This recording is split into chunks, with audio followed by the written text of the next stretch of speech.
I'm going to tell you about a type of feedback, and it doesn't matter if it's in my role as a solo founder or as an executive at Webflow. Wherever you are, when you hear this type of feedback, run.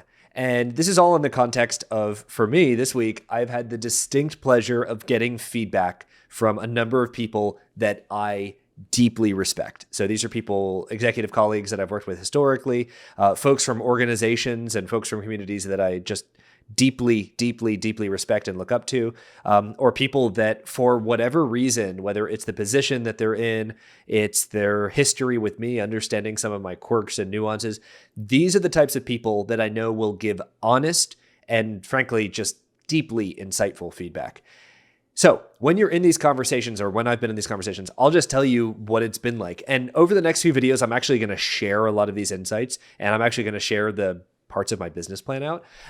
But the types of feedback that I've been getting are not what I expected at all. And I expected good feedback, maybe a few ideas here and there. The feedback I'm getting is challenging me in two different ways. One, I am very confident about what I'm building and the right way to build it. So when I go in to get feedback, there is a part of me that's looking for validation, saying, this is what I want. This person agrees. This person is of a certain status or stature, and therefore them saying that what I'm doing is right or good, awesome. And that is a component. That I have to be honest about that. That is a component when I receive feedback.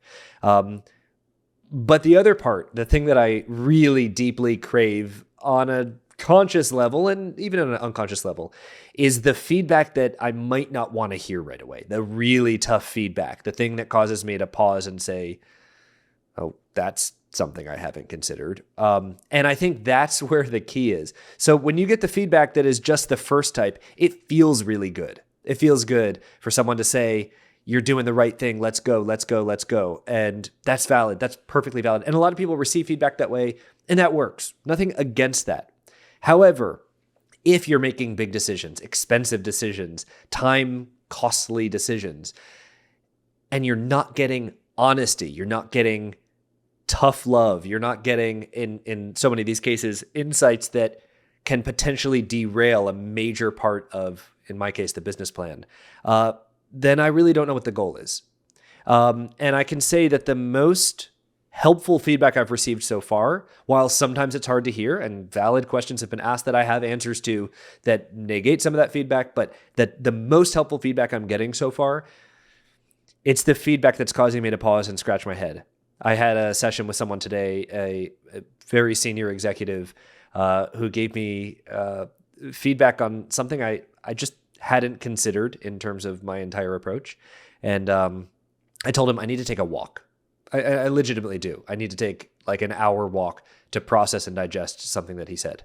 And because I don't know if what he said is absolutely what I need to do, if it's the right choice.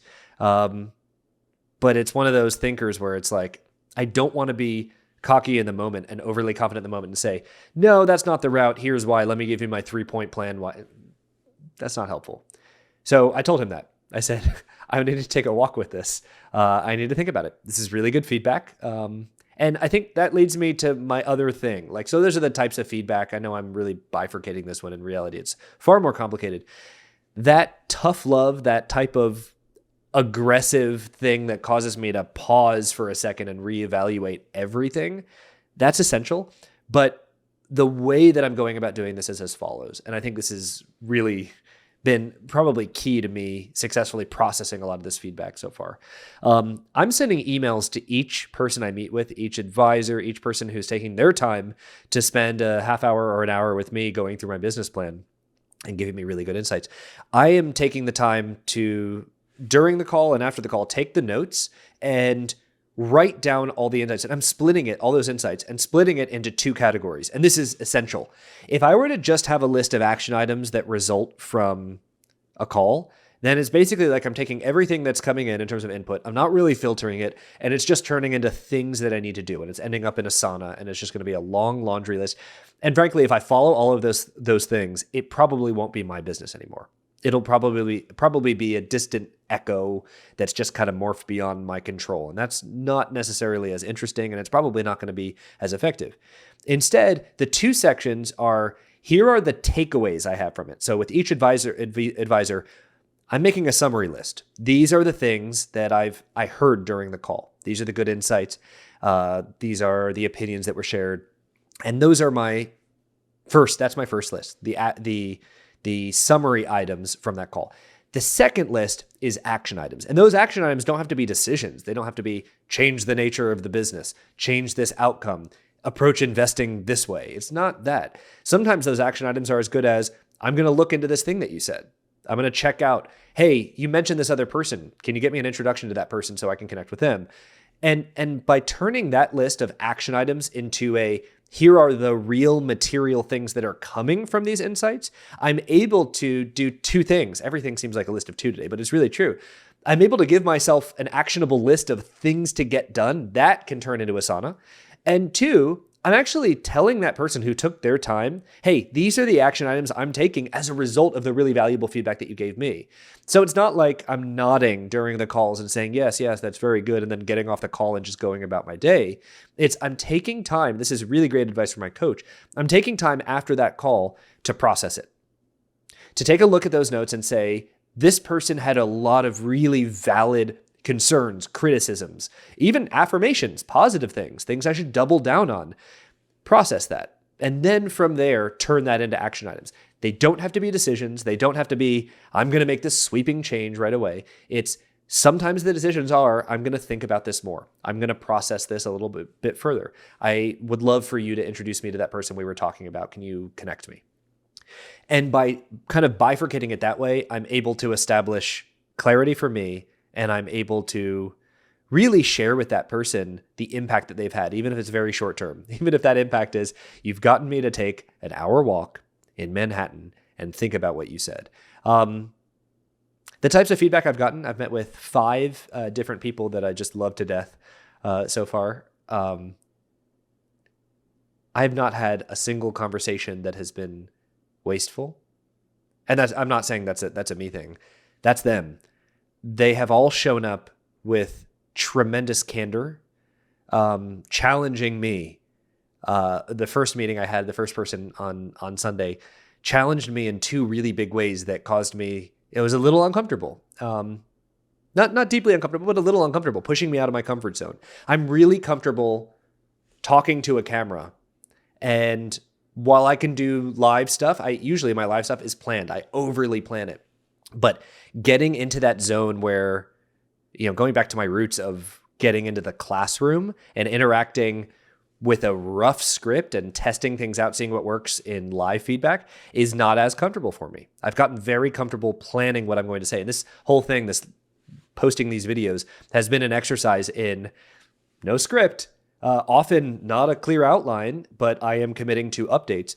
This person on Sunday pushed me to think about how I apply that to my business in testing the curricula that I'm developing, in developing those curricula and having these conversations. And the feedback she gave me really caused me to scratch my head and reevaluate the way I'm doing it. Anyway, these conversations have been wonderful. I will distill these insights into something that's more digestible. I was thinking about sharing all of it right now. Some of it is far too specific.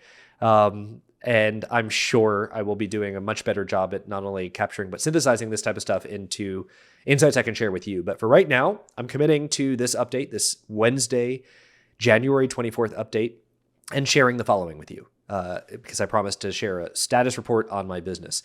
My monthly goals, just to recap for anyone following along, again, this year is all about kicking off and really just going deep with my startup. My startup has a mission to make learning engaging and fun. You'll see that developed over time.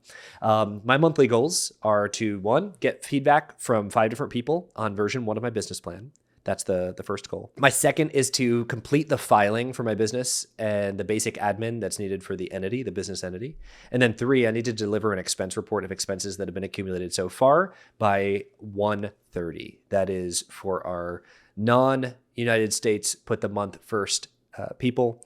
That is 30 January 2024. This has been an update of 12 minutes? So if you've made it this long, you deserve a medal. Thank you for making it this far. And if anything here has been helpful, let me know. I will likely at some point be sharing not only distilled versions of some of these learnings, but I really would love to, if I can derive some level of success, and I know success can be measured in 80 different ways, but success, or if I'm deriving some type of outcomes that are valuable to you, I hope to be able to eventually teach in some format the stuff that I've learned in this journey. And I'd like to put it out there. So if you're finding stuff that's really helpful, let me know. Every time I get like a little notification that someone has, liked one of my business updates, it's kind of like, oh, cool. I expected, and I see like, is that my mom? And if it is, it's like, that's awesome. Thanks, Mom. I appreciate it. But it's really cool to see people reacting to that or writing a comment, or literally, I expected to have 3 subscribers on YouTube. I thought that was like the coolest thing because it went up dramatically in a short period. It went from 1 to 3, and then I think I refreshed, it was like 12. And I haven't checked since, but I think it's like 20, maybe more. Also, 2 big things before wrapping up. These are 2 critical things. I can't believe I almost ended the video without mentioning both of these. And there's balloons, so you know these are good things. The first, to Grace Walker. What an incredible job from one course creator to another. For those who don't know, Grace just launched Fast Forward Freelance, her everything freelancing course that covers everything you're going to need to know in your first year of freelancing. Grace, I just want to say huge congratulations. The response so far is nothing short of remarkable. And the care that you've put into not only the creation of this course, but the way you've shared it. I also think your course landing page deserves like literal awards. I think it's probably one of the best organized, certainly most thoughtful types of course curricula I've ever seen. And I just want to say, Grace, huge congratulations. I will certainly at some point purchase this course, and I hope to learn from it as well, because it just looks incredible. And seeing the responses from people who are already going through this, I don't know what else to say. Just huge congratulations. What an inspiring way to start 2024, and a really impactful way to start 2024. And then another huge congratulations to Espinosa. Espinosa, I know this has been a business goal. Espinosa just got into the Webflow template designer program. And I know, Espinosa, that has been a business goal for you for quite some time. Talk about setting a lofty goal and working over time and not getting discouraged and just crushing it nonstop to actually get there. Espinosa, huge congratulations.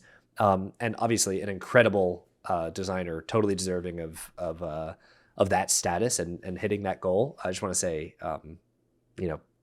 great work. That's really incredible. Congratulations. So to Grace, huge congratulations, to Espinosa, and to everyone else who's starting these new chapters. Maybe you're ending a fiscal year and you're about to start a new one and you're planning. Maybe you've already kicked off your 2024. You're starting a business. Maybe it's Act 2 of your business, Act 3, Act 10, whatever it is. Keep up the good work, because this momentum is, someone told me recently, and it was very, very, very good advice. It's my friend Tim Dalrymple, that running a business, or business in general, is a marathon, not a sprint. And yes, that sounds trite, but it's the way to sustain, especially when you have goals that are not days-long goals or even months-long goals. They're years-long and sometimes beyond that. So I think that's just really, really great advice. That's something that Tim said that's really sticking with me. And I think we all need to hear that every once in a while. So huge congratulations to everyone who's made progress so far in 2024. And to those who are continuing to make progress, or maybe you haven't really, kicked it off yet. That's okay. When you do, I wish you the absolute best. Thanks, everyone. Take care.